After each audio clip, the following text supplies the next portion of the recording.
सबै पार्टीहरूले आफ्नो संरचना बनाइसकेको र त्यही अनुसारको प्रचार प्रसार र सबभन्दा महत्त्वपूर्ण कुरा उम्मेदवारहरू तय गरेर चुनावी मैदानमा हुमिसकेको र पार्टीहरू पनि त्यसको लागि आफ्नो रणनीतिक योजनाहरू बनाएर निर्वाचनमा अगाडि बढिसकेको कारणले हामीले निर्वाचनमाथि संयम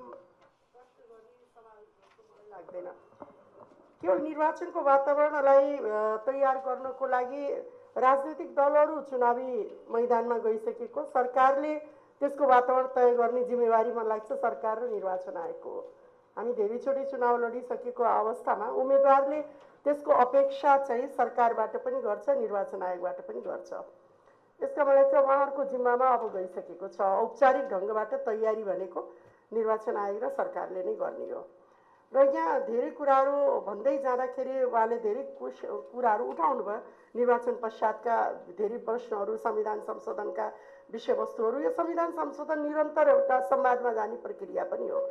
हामीले संविधान एउटा तटस्थ दस्तावेज हो पनि भन्दैनौँ। आवश्यकता अनुसारको त्यसलाई एउटा साझा सम्पत्तिको रूपमा त्यसलाई संशोधन प्रक्रियालाई अगाडि पनि बढाउन सकिन्छ। संविधान संशोधन हुँदै हुँदैन, हुनु हुँदैन भन्ने मान्यता पनि होइन। समयको आवश्यकता अनुसार यसलाई छलफल गरेर अगाडि बढाउन पनि सकिन्छ, किनभने हामीसँग अब पार्लिमेन्टभित्र त्यो गइसक्यो। पार्लिमेन्टले नै त्यसको जिम्मेवारी लिन्छ।